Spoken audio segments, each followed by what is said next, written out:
किसी भी हॉस्पिटल या फिर नर्सिंग होम में एक नर्स की आवश्यकता होती है और नर्स का जो पद होता है वो काफ़ी सम्मानजनक पद होता है। दोस्तों, नर्स बनने के लिए इंसान के अंदर सेवा भाव के साथ साथ धैर्य और साहस की भी ज़रूरत होती है। दोस्तों, जो नर्स होती है वो मरीजों की निस्वार्थ भाव से सेवा करती हैं, मेडिकल डिपार्टमेंट को ऑपरेट करती हैं, साथ ही साथ मरीज के जो हेल्थ रिकॉर्ड होता है उसको रखना, ऐसे महत्वपूर्ण काम करना एक नर्स का काम होता है। तो ऐसे में आप में से कई सारे स्टूडेंट होते हैं जो 12th पास करने के बाद आगे चल के अपना करियर नर्सिंग के फील्ड में करियर बनाना चाहते हैं, आगे चल के नर्स बनना चाहते हैं। दोस्तों, अगर आप भी एक नर्स बनना चाहते हैं तो नर्स कैसे बनते हैं, इनका काम क्या होता है, इसके लिए कौन से कोर्स कर सकते हैं, एलिजिबिलिटी क्राइटेरिया आपके पास क्या होनी चाहिए, नर्स बनना है तो 12th में कौन सा सब्जेक्ट पढ़ना चाहिए आपको, नर्सिंग कोर्स की जो ड्यूरेशन होती है क्या होती है, कौन कौन से कोर्सेज कर सकते हैं, इसके साथ साथ नर्स बनने के बाद कितनी सैलरी वगैरह आपको मिलती है, सारा कुछ आज के इस वीडियो में डिस्कस करने वाले हैं। तो वीडियो अंत तक बने रहिए। ये वीडियो को स्टार्ट करते हैं। दोस्तों, जैसे कि हमने बताया कि नर्स का बेसिकली जो काम होता है, जो बीमार व्यक्ति होते हैं हॉस्पिटल्स में उनकी देखभाल करना या फिर मरीजों के रिकॉर्ड्स रखना कि कितने मरीज आ रहे हैं, कितने मरीज जा रहे हैं।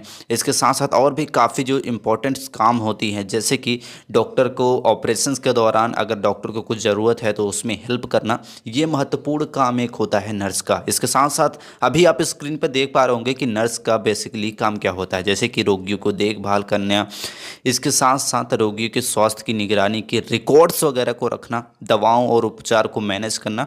इसके साथ साथ जो भी स्क्रीन पर आप देख पा रहे होंगे, ये सारा जो काम करना होता है वो एक नर्स का काम होता है। अब आप में से मैक्सिमम स्टूडेंट जानना चाहते होंगे, अगर हम भी नर्स बनना चाहते हैं तो हमारे पास योग्यता यानी कि एलिजिबिलिटी क्राइटेरिया क्या होनी चाहिए। दोस्तों, अगर आप एक नर्स बनना चाहते हैं तो सबसे पहले आपका 12th पास होना चाहिए। दोस्तों, आपकी जानकारी के लिए बता देना चाहते हैं कि आर्ट स्ट्रीम वाले भी नर्स बन सकती हैं। उसके लिए कौन सा कोर्स करना होगा उसके बारे में आगे बात करेंगे। तो अगर आप एक नर्स बनना चाहते हैं तो हम आपको यही सजेस्ट करेंगे कि आप साइंस स्ट्रीम से 12th पास करें। वैसे तो आर्ट स्टूडेंट वाले भी बन सकते हैं नर्स, लेकिन अगर आपका साइंस स्ट्रीम रहता है तो उसमें बायोलॉजी वगैरह आपको पढ़ाया जाता है, जो कि काफ़ी हेल्प करता है नर्सिंग के फील्ड में। दोस्तों, अगर आपने 12th पास कर लिया है, 12th में 50 से 60% मार्क है, तो आप एक नर्स बन सकते हैं। अब बात करते हैं कि नर्स बनने के लिए कौन कौन से कोर्सेज अवेलेबल हैं जिन्हें करके आप एक नर्स बन सकती हैं। बेसिकली अगर आप एक नर्स बनना चाहते हैं तो 3 प्रकार के कोर्सेज बेसिकली आपके मौजूद हैं। सबसे पहले बात करते हैं डिप्लोमा लेवल के, इसके बाद आपके बैचलर लेवल के, इसके बाद आते हैं आपके मास्टर लेवल के। डिप्लोमा में बात करते हैं तो diploma in nursing, diploma in GNM यानी कि जनरल नर्सिंग एंड मिडवाइफरी। इसके बाद आता है आपका लग्जरी नर्सिंग एंड मिडवाइफरी यानी कि एएनएम कोर्स। दोस्तों, आपकी जानकारी के लिए बता देना चाहते हैं कि अगर आप जेएनएम कोर्स करने जाते हैं तो 12th आपका पास होना चाहिए, साथ ही साथ 12th आपका साइंस स्ट्रीम से होना चाहिए।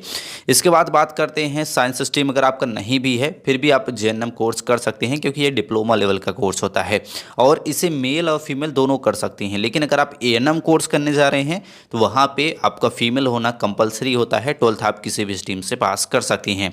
अब आते हैं बैचलर लेवल के कोर्सेज के, यानी कि ग्रेजुएशन करना चाहते हैं नर्सिंग के फील्ड में तो आप बीएससी नर्सिंग कर सकते हैं और इसके लिए कंपलसरी होता है कि आपका 12th पास होना चाहिए। 12th में पीसीबी यानी कि फिजिक्स केमिस्ट्री बायोलॉजी सब्जेक्ट होना चाहिए, जितने भी आपके बैचलर लेवल के कोर्सेज होते हैं, जैसे कि bachelor of nursing and midwifery, bachelor is medical आपके हाइब्रिडेशन और नर्सिंग केयर, इसका बैचलर ऑफ नर्सिंग और बैचलर ऑफ फिजियोलॉजिकल साइंस, ये कोर्सेज होते हैं बैचलर लेवल में। मास्टर लेवल में बात करते हैं तो MSc in nursing, master in nursing and critical and emergency care, master of advance critical nursing, ये टॉप लेवल के नर्सिंग कोर्स होते हैं जो अभी स्क्रीन पर आप देख पा रहे होंगे।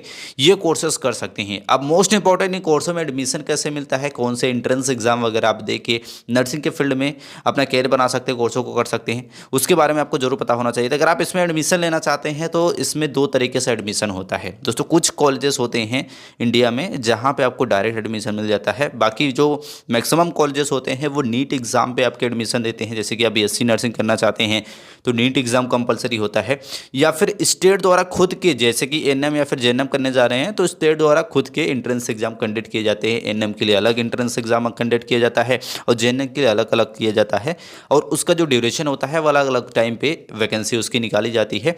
और जैसे ही वैकेंसी आती है इसके बाद उसको अप्लाई करके एंट्रेंस एग्जाम को क्लियर करके आप जिस भी कॉलेजेस में चाहते हैं एडमिशन आसानी से ले सकती हैं। अब बात करते हैं एडमिशन आपको मिल गया है तो कोर्स की ड्यूरेशन क्या होगी। एएनएम और जेएनएम कोर्स की बात करते हैं तो 2 से 3 साल के वो डिप्लोमा लेवल के कोर्सेज होते हैं। बात करते हैं बीएससी नर्सिंग का, तो 3 से 4 साल का बीएससी नर्सिंग का कोर्स आपका पड़ जाता है। बात करते हैं अब आपकी फ़ीस वगैरह की, तो डिप्लोमा अगर करने जा रहे हैं तो बहुत ज़्यादा फीस आपको नहीं देनी पड़ती है। वही इंट्रेंस एग्जाम वगैरह क्लियर करके जा रहे हैं तो और भी बहुत कम फीस में ही आपको एएनएम या फिर जेएनएम की कोर्स की डिग्री मिल जाती है। अब बात करते हैं बैचलर लेवल में अगर आप जाना चाहते हैं बीएससी नर्सिंग में, तो वहाँ पे आपको फीस देनी पड़ सकती है 2 से 4 लाख रुपए आपके पूरे कोर्स की फीस पड़ सकती है। अब बात करते हैं आपके करियर ऑप्शंस के बारे में, यानी कि अगर आपने कोर्स कर लिया है तो आसानी से आप किसी भी जॉब के लिए अप्लाई कर सकते हैं। कैसे बनते हैं 12th के बाद, उसके बारे में थोड़ा सा बता देते हैं। सबसे पहले 12th पास कर ले, इसके बाद एएनएम जेएनएम या फिर बीएससी नर्सिंग कोई में से एक कोर्स करना होता है। देन आपको किसी भी हॉस्पिटल में जॉब के लिए अप्लाई करेंगे, वहाँ पर लेना होगा इंटर्नशिप। 3 महीने से 6 महीने की इंटर्नशिप लेने के बाद आप बड़े हॉस्पिटल्स में जॉब के लिए अप्लाई करके वहाँ पर जॉब पा सकते हैं। अब कहाँ कहाँ पर जॉब पा सकते हैं उसके बारे में, यानी कि कौन कौन से सेक्टर्स हैं, करियर ऑप्शन आपके पास होते हैं जहाँ पे करियर बना सकते हैं। तो पहला आता है निजी अस्पताल जो होते हैं, यानी कि जो प्राइवेट हॉस्पिटल्स होते हैं।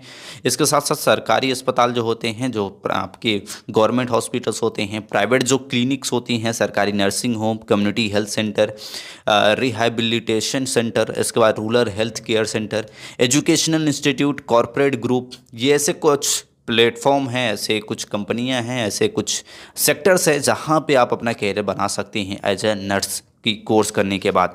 अब मोस्ट इंपॉर्टेंट, आप में से कई सारे लोग जानना चाहते होंगे कि नर्स बनने के बाद हमें कितनी सैलरी मिलती है और टॉप लेवल के कौन से जॉब है जिनमें सबसे अच्छी सैलरी मिलती है, उसके बारे में बता देते हैं। सबसे पहले आते हैं आपके क्लिनिकल नर्स, जिनकी सैलरी 6 से 8 लाख रुपए पर ईयर होती है, काफ़ी अच्छी सैलरी मिलती है। इसके बाद आते हैं आपके इन्फॉर्मेटिक्स नर्स स्पेशलिस्ट, जिनकी सैलरी 5 से 7 लाख रुपए। डायलिसिस नर्स होते हैं जिनकी सैलरी 5 से 12 लाख रुपए तक जा सकती है, हायर पैकेज। इसके साथ साथ नर्स जो आपकी मिडवाइफरी होती है, उनकी सैलरी 6 से 10 लाख। नर्स नरेस्टिक्स होती हैं 4 से 7 लाख। इसके बाद फैमिली नर्स जो आपके प्रेडिशनर होते हैं, उनकी सैलरी 7 से 9। ये टॉप लेवल की जॉब होती है नर्सिंग के फील्ड की और काफ़ी अच्छी सैलरी मिलती है। एज ए फ्रेशर सैलरी की बात कर रहे हैं, एक्सपीरियंस गेन करने के बाद इससे भी अधिक अर्निंग आप कर सकती हैं। आई होप आप समझ गए होंगे कि नर्स कैसे बनते हैं, काम क्या होता है, कौन सा कोर्स करना चाहिए, कितनी सैलरी वगैरह मिलती है, कहाँ पे जॉब मिलता है, सारा कुछ आज के इस वीडियो हमने डिस्कस कर लिया है। वीडियो से कोई भी मन में क्वेश्चन हो तो आप कमेंट में पूछ सकते हैं। आई होप आज की जानकारी अच्छी लगी। ऐसे वीडियो के लिए चैनल को लाइक और सब्सक्राइब जरूर कर ले। मिलते हैं नेक्स्ट वीडियो में, तब तक के लिए जय हिंद।